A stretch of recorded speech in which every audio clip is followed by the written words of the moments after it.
Welcome, friends. After a long break, we are again resuming our GST Daily series. 16 sessions we have conducted so far. Today, we'll be doing 17th session. Up till now, we have discussed till section 9, and we were discussing the circulars which are pertaining to section 9. And as you all are aware that we will be reading the circulars, reading the notifications, everything line by line in this series. That is our endeavor. So, on the last occasion, till 16th session, we have discussed till circular number 66 of 2018, which was dated 26th of September 2018. Today, we'll be starting with the circular number 80 of 2018, dated 31st December 2018. Again, this circular also deals with certain clarifications which are pertaining to the GST rates which are applicable, as well as certain classifications of goods. So, let us first. I hope the screen is visible now. Circular number 80.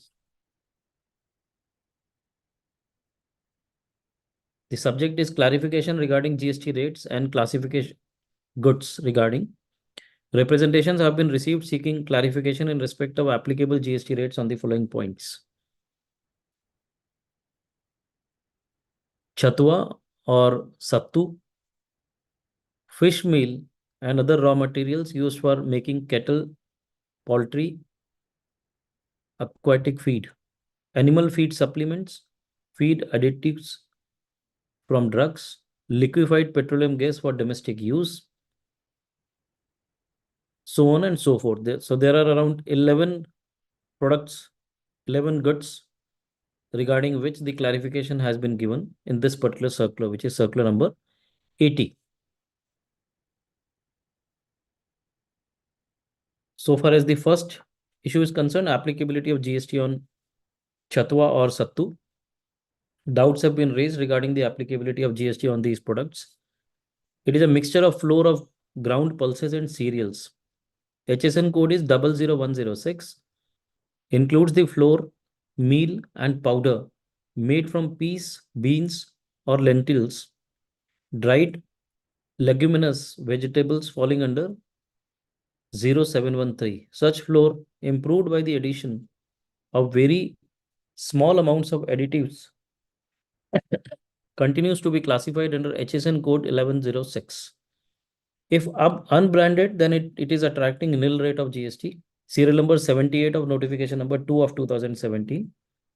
And if branded and packed, because this is something which is very important whenever the classification of such goods are concerned, whenever it comes to, let's say, pulses or wheat or flour or maida, all those products, if it is unbranded, then no problem. But if it is branded and if it is packed in a unit container, then in that case, the taxability arises and there is a classification which is given or in the tariff notification, which is 1 of 2017. So therefore it says, and if branded and packed, it attracts 5% GST. Serial number 59 of schedule 1 of notification number 1 of 2017. Friends, since I am dealing with couple of these cases, I'll share one thing, that there came a notification after this, which was 27 of 2017 and then 28 of 2017. 27 of 2017 was pertaining to 1/2017, which was amended, and they have given an exception to the taxability of 5%. That even if it is branded, but if you do away with the actionable claim that you have or that you possess of that brand, along with an affidavit which you are submitting to the jurisdictional commissioner, then it will be treated as exempt. Meaning thereby, even if it is taxable, or rather, even if it is falling within the taxable purview of 1/2017, by notification number 27 of 2017, which is affecting 1 of 2017, or to 28 of 2017, which is affecting 2 of 2017, which is exemption notification, there are two conditions which are imposed, which if satisfied, then the exemption will be given even if it is taxable and even if it is having a brand and supplied in unit container. And those two conditions are affidavit to be submitted to the jurisdictional commissioner, and along with affidavit, the declaration, the disclaimer has to be there in the bags which are being used for supplies. That bag should contain that disclaimer saying that I am giving away or I am renouncing the right which I possess or right of actionable claim. So the moment you do that, even if it is taxable, it will be deemed to be exempt. Just I wanted to share this because it is not only the taxability, but even otherwise, even if it is taxable, the exemption can be claimed subject to satisfaction of these two conditions. Moving to another item, which is applicable GST rate on fish meal and other raw materials used for making cattle, poultry, or aquatic feed. Representations have been received seeking clarification regarding GST rate applicable on the other raw materials inputs used for making cattle, poultry, aquatic feed. The classification dispute here is between the following two entries in the two notifications. The details are as under. Serial number 102 of notification 2 of 2017 and serial number 103 of 1/2017. So serial number 102, it is having the line item or the tariff item 2301, 02, 08, and 09. It says aquatic feed, including shrimp feed and prawn feed, poultry feed and cattle feed, including grass, hay, and straw, supplement and husk of pulses, concentrates and additives, wheat bran, and de-oiled cake. The tax is nil, which is zero because the notification is 2/2017, which is an exemption notification. And serial number 103 of notification number 1 of 2017, it contains tariff item 2301, which says flour, meals, and pellets of meat or meat offal or fish or of crustaceans, mollusks, or other aquatic invertebrates unfit for human consumption. It says unfit for human consumption, then the rate is 5%.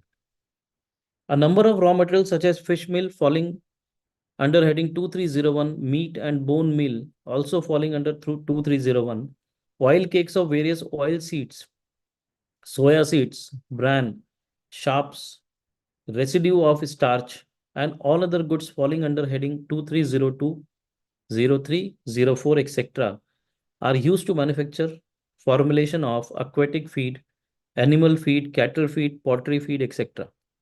These raw materials inputs cannot be directly used for feeding animal and cattle. The larger bench of the Honorable Supreme Court in the Commissioner of Customs Import Mumbai versus Dilip Kumar has laid down that inputs for animal feed are different from the animal feed. Said serial number 102 covers the prepared aquatic poultry cattle feed falling under 2309 and 2301. This entry does not apply to raw materials including like fish meals or meat cum bone meal falling under heading 2301. So technically speaking, it is trying to distinguish and they are relying on the judgment of Dilip Kumar. The citation is given 2018361 ELT 5777, wherein the principles were input for the animal feed are different from the animal feeds. And 102 covers the prepared feeds, not the inputs. So therefore, this entry does not apply to raw materials or inputs. This is what is the clarification given. And therefore, it is accordingly clarified that fish meals, meat cum bone meal, etc. attract 5% GST under item number 103 in notification number 1 of 2017. Moving to another line item, which is applicable GST rate on animal feed, supplements, or feed additives from drugs. Representations have been received seeking clarification regarding GST rate applicable on animal feed, supplements, feed additives from drugs. The dispute is in classification of animal feed supplements and feed additives from drugs between tariff heading 2309 and 2906. So the confusion lies between these two line items, whether it is going to fall into 2309 or 2936. As per HSN 2309, inter alia covers reading vitamins and provitamins, which improve digestion and more generally ensure that the animal makes good use of the feeds and safeguard its health. So that is basically covering a vitamin or a provitamin, which ensures that the animal makes good use of the feeds and safeguard its health. On the other hand, HSN code 2936 covers vitamins and provitamins, which are medicinal in nature and have much higher concentration of active substance. Therefore, they are trying to distinguish these two headings on the basis of the content which they have or the usage which is there. Thus, while deciding the classification of the products claimed to be animal feed supplements, it may be necessary to ensure that the said animal feed supplements are ordinarily and commonly known to the trade as products for a specific use in animal feeding. Very well, the law of interpretation very well says that if there is any specific meaning assigned to a particular heading, and if any particular product falls into that particular classification, then it should lie to them. Specific will prevail over general. So therefore, it is very clearly in para 5.4 clearly said that it has to be ensured that the said animal feed supplements are ordinarily or commonly known to the trade as the products which are specific use in animal feeding. Otherwise, if it is like named as a provitamin or a vitamin which can be consumed by a human being also or a person also, then in that case it may not be classified there. So product deserves classification chapter 29, equally applicable to heading 2936 if it is an item of general use. Example, if a product is of specific use, say dietary supplement for human being, product particularly suitable for a specific use rather than for general use, vitamins and provitamins are normally covered under code heading 2936. But if they are prepared as food supplements in the form of tablets, etc., they would not be classifiable under the heading as the way they are presented. They are suitable for a specific use. Therefore, if it is for a specific use, there that has to be there. Heading 2309 would cover items like food supplements for animals that contain vitamins and other ingredients, such as cereals and proteins.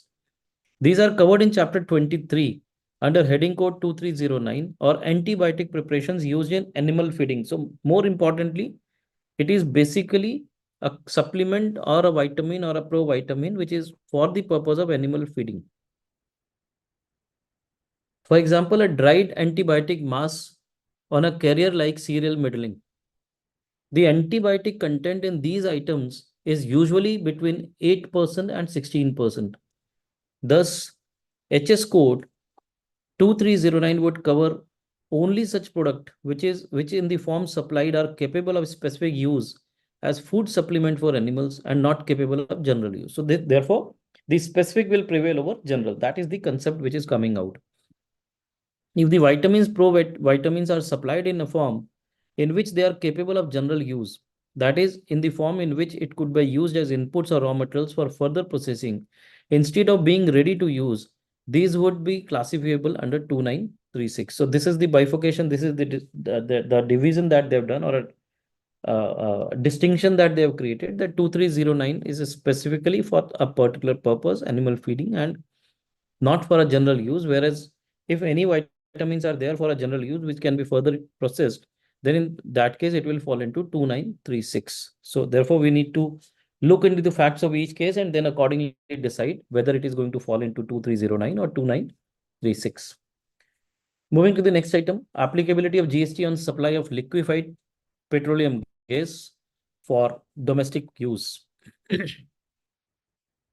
Representations have been received seeking clarification regarding applicability of GST rate at 5% on LPG supplied by refiners, fractionators like GAIL, ONGC, GAIL or JAIL, whatsoever you can say, and ONGC to oil marketing companies for ultimate supply to household domestic consumers in terms of Ministry of Petroleum and Natural Gas letter dated so and so. The references point to the fact that refiners or fractionators like GAIL or ONGC are supplying LPG for domestic use to oil marketing companies, and this supply is not being treated as a supply for domestic use by field formations. So that is the point of reference that we are discussing here. When the issue seems to have arisen in the context of addition of serial number 165 capital A to notification number 1 of 2017, while notification number 6 of 2018 dated 25th January 2018. This entry was added on the recommendation of the GST Council in its 25th GST Council meeting, extending 5% GST rate for supply of LPG to household domestic consumers. It is observed that the LPG stream for domestic LPG is differentially priced. Now, this is important. It is observed that LPG stream for domestic LPG is differentially priced and packed differently from commercial LPG. The usage of LPG for domestic supply is known at the time of supply being made by the refiner, fractionators to the oil marketing companies.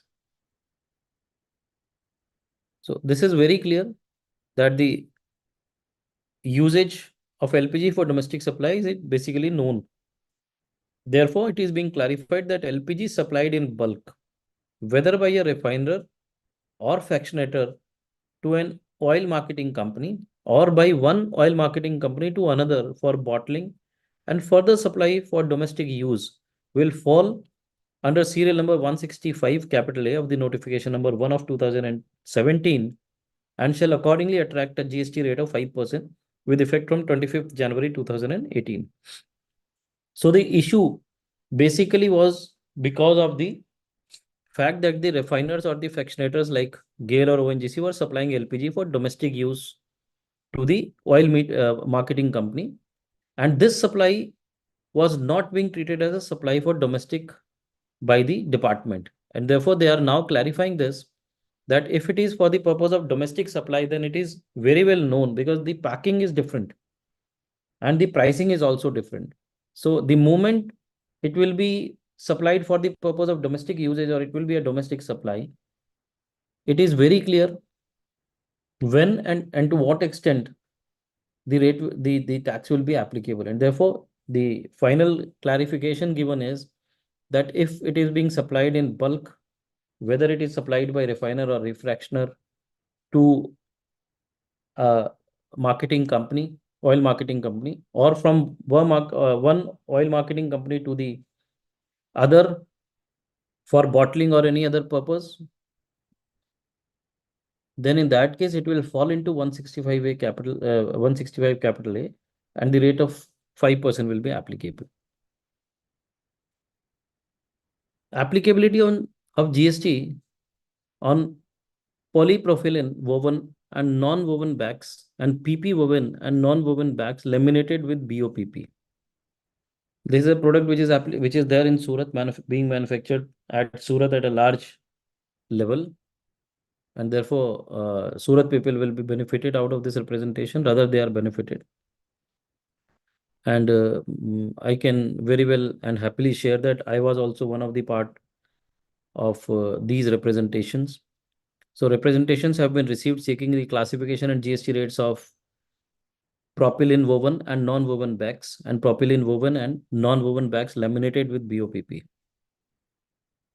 As per the explanatory notes to the HSN to HS code 39.23, the heading covers all articles of plastic commonly used for the packing or conveyance of all kinds of products and includes boxes, crates, cases, sacks, and bags. As per chapter note 39, the expression plastics means those materials of heading 3901 to 3914 which are or have been capable either at the moment of polymerization, or at some subsequent stage of being formed under external influence, usually heat and pressure, if necessary, with a solvent or plasticizer. By molding, casting, extruding, rolling, or other process into shapes which are retained on the removal of the external influence. Therefore, it is clarified that propylene woven or non-woven bags and PP woven and non-woven bags laminated with BOPP would be classified as a plastic bag under HSN code 3903 3923, and the rate will be 18% that will be applicable. Non-laminated woven bag would be classified as per their constituting materials. So therefore, they have clarified that if it is a propylene woven or non-woven bags and PP woven and non-woven bags which are laminated, then the rate would be 18%.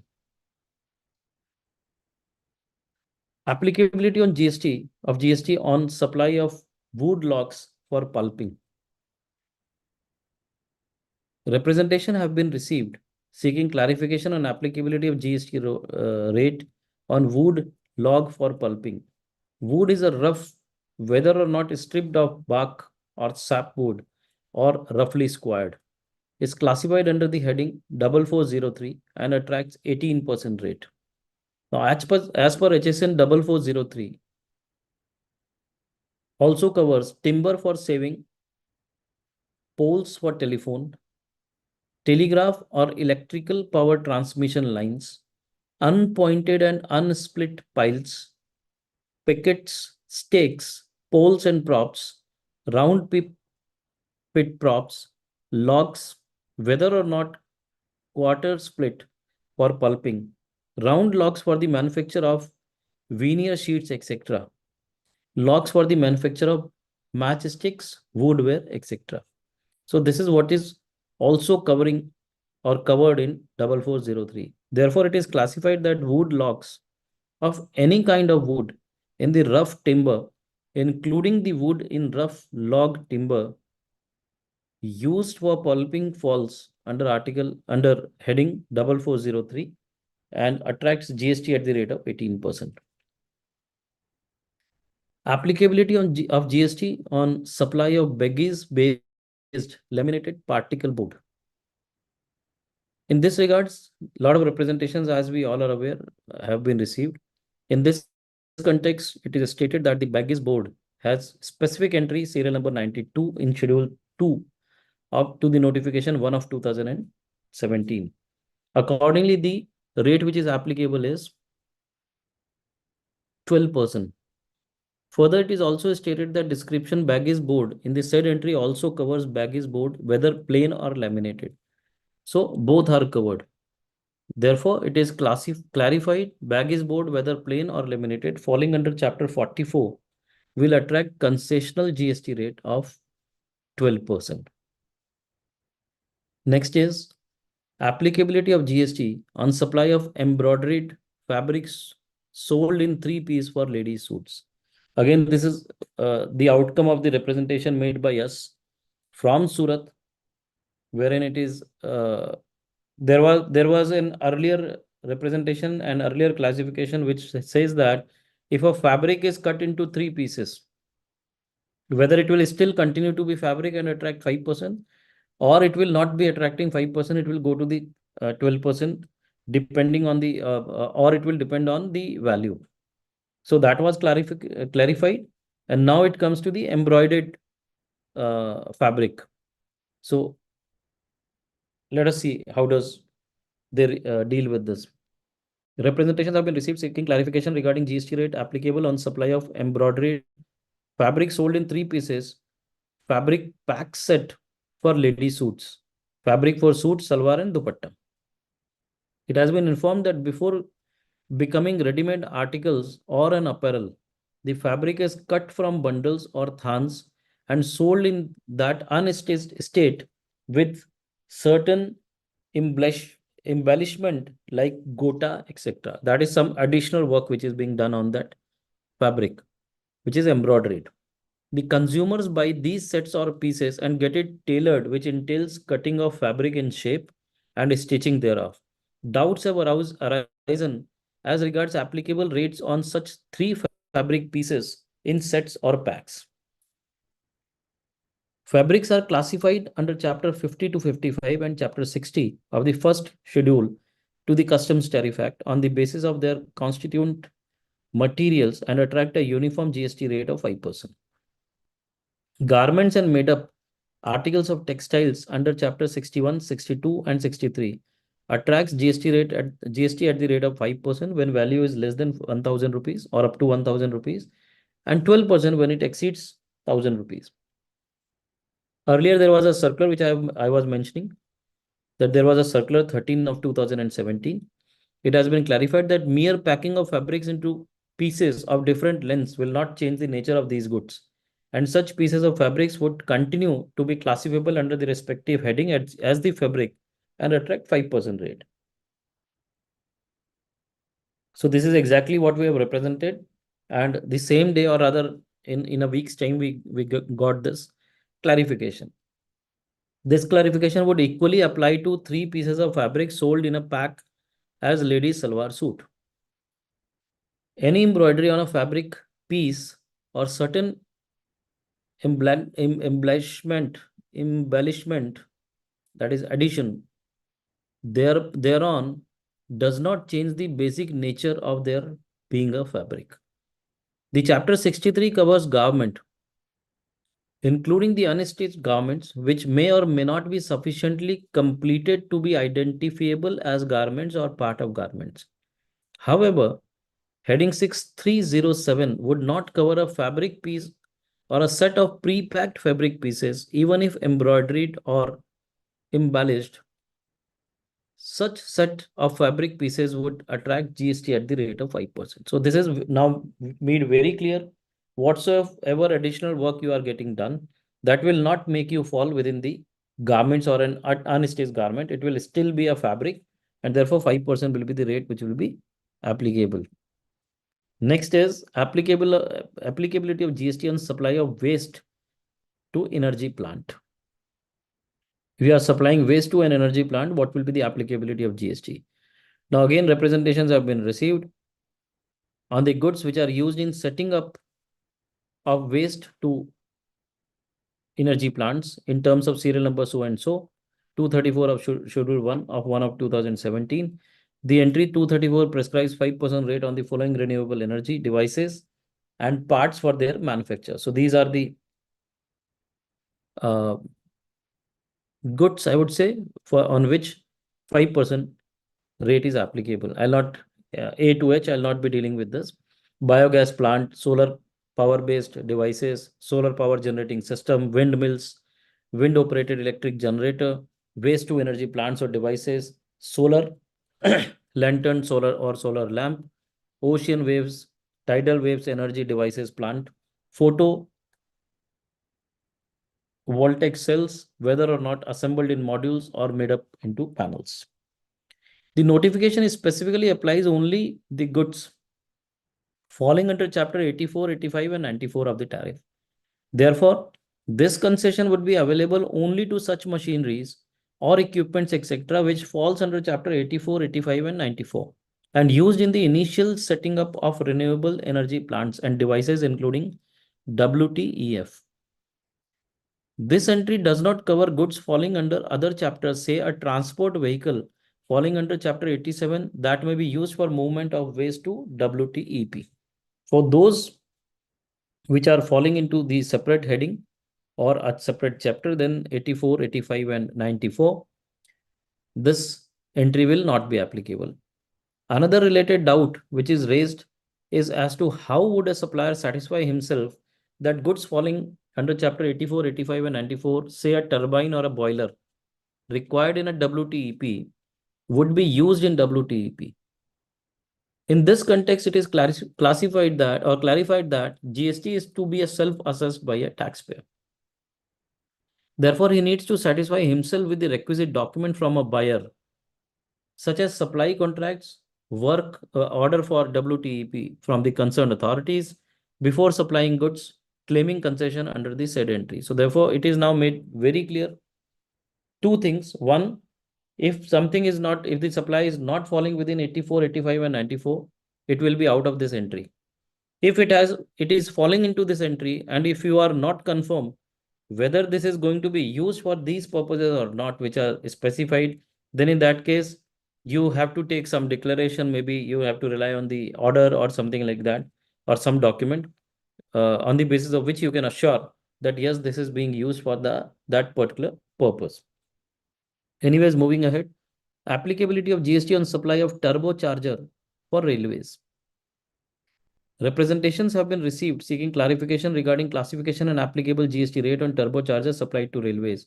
It is stated that some of the suppliers are classifying turbochargers supplied to railways under Chapter 86 and paying GST at the rate of 5%.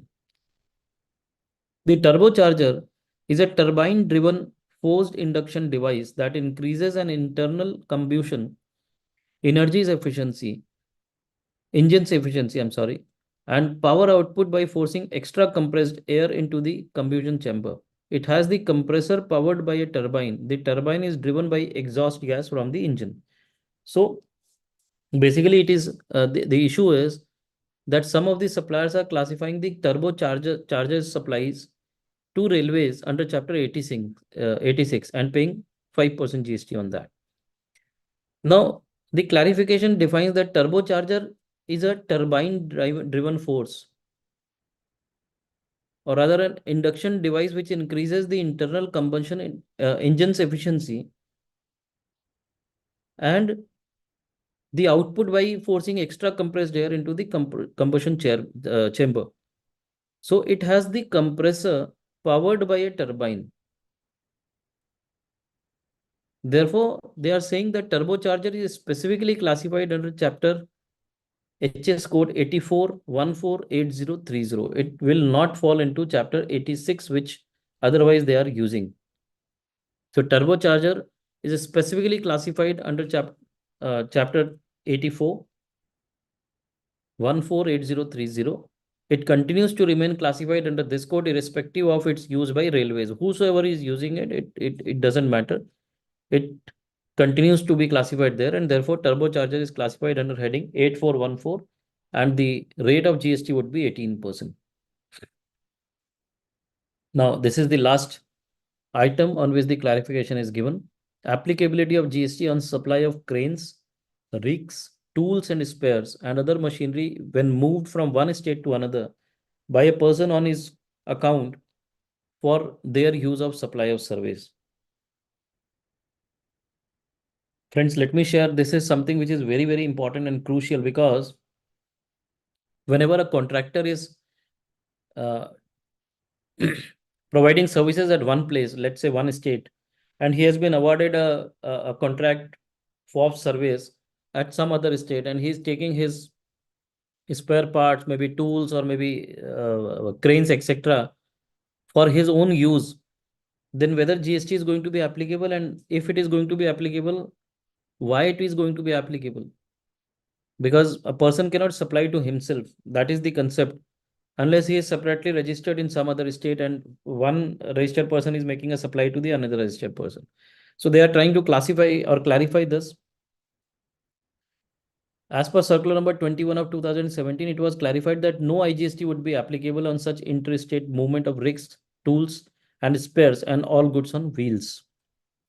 Doubts have been raised regarding applicability on GST on interstate movement of machineries like tower cranes, rigs, batching plants, concrete pumps, and mixtures, which are not mounted on wheels but require regular means of conveyance used by companies in infrastructure business. Now, how does they clarify this? Any interstate movement of goods for provision of service on own account by a service provider, where no transfer of title in such goods or transfer of goods to the distinct person by way of stock transfer is not involved. As I've said, if one person and another person in another state are one and the same PAN number, but distinct person as per GST, as per section 25, then for them the clarification is given very clear and straight, which says no transfer of title in goods is there, or transfer of goods to a distinct person by way of stock transfer is not involved. does not constitute a supply on such goods. Hence, it is clarified that any such movement on own account, not involving distinct person in terms of Section 25, where such movement is not intended for further supply of such goods, does not constitute a supply and would not be liable to GST. So therefore, there will not be any applicability of GST in such transactions. So friends, this was circle number 80 that we have covered today. We have started after a long gap, and I wish to keep this going so that we learn together as we have targeted last year, but unfortunately, due to certain unavoidable reasons, I could not continue after, and therefore, but it was always there in the back of my mind that I have committed this and I need to start. So therefore, we have started it today. I'll be stopping it, the discussion for this session 17 today here only, and we'll be continuing uh, with this series, and we'll be learning jointly together. So keep in touch and be with me for the joint learning.